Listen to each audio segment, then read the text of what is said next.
Search should be as easy as it is to Google the weather, okay?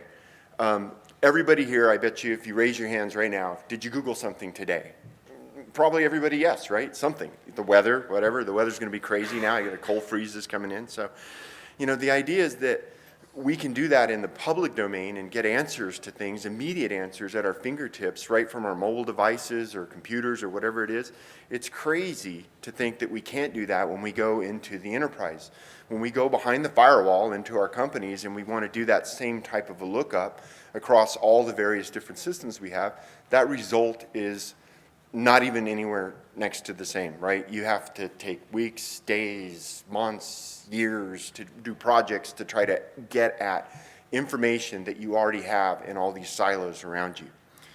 So we think that you should be able to tap into this information very easily. It should deal with structured and unstructured, which makes up the bulk of it. We're talking about your documents, your video files, audio files, you know, all Word documents, PDFs, and all of that.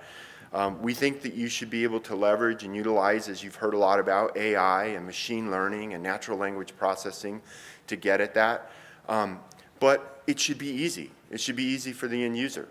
The end user should just know intuitively, just like we know how to Google things, to be able to look for stuff in our organization. And so that was the mission that we set out to solve with Doxonomy. Now, some of those key areas that we focused on that we wanted to simplify, and these can be very complicated topics, but we wanted to simplify it. We wanted to make it easy, just like it is Googling the weather. So we focused on NLP and natural language processing, the ability to let a computer read your content very much like you as a human being would read it and extract insight and understanding from that and raise that up to a metadata level without a user having to be involved. We wanted to make it very streamlined and simple. We wanted to take into account that rich media is a huge portion of the new content that's being created today.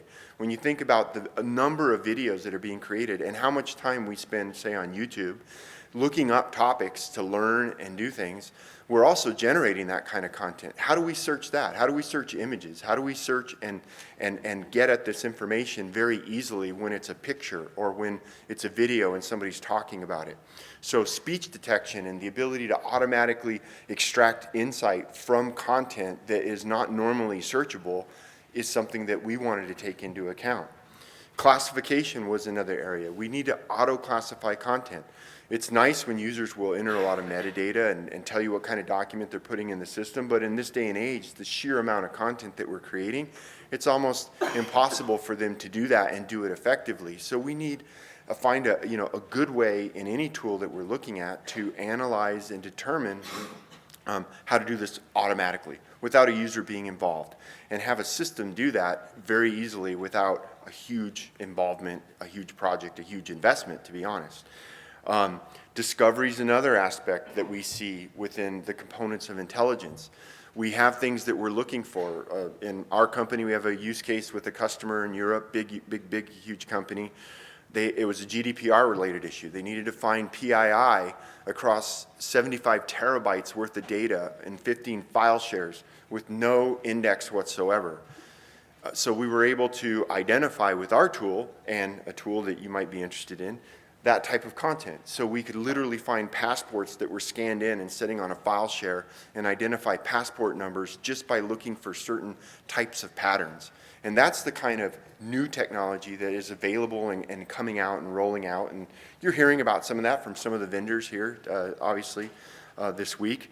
Definitely something that we're very focused on. Similarity is another key component. You need to be able to find content. You need to be able to find stuff that maybe you don't even know about on another system somewhere. But not just at the document level, but down at the word level, the paragraph level. For instance, show me everywhere in all of my systems that are connected and that I've crawled where this paragraph has been used, but not exactly, but within, say, 95% the same paragraph, even though because it's evolved over time. We want to be able to find that and then point to it and then do something about it. And then, of course, it wouldn't be a true Google-like experience if you couldn't ask questions. So you need to ask who, what, when, where, how of the data that exists in your repository and actually get answers back, just like Google answers. If we say, hey, what was the score in the 76ers game last night? It doesn't give me a link with a bunch of websites to go look at. It tells me what the score was. And so we should have that same experience behind the firewall.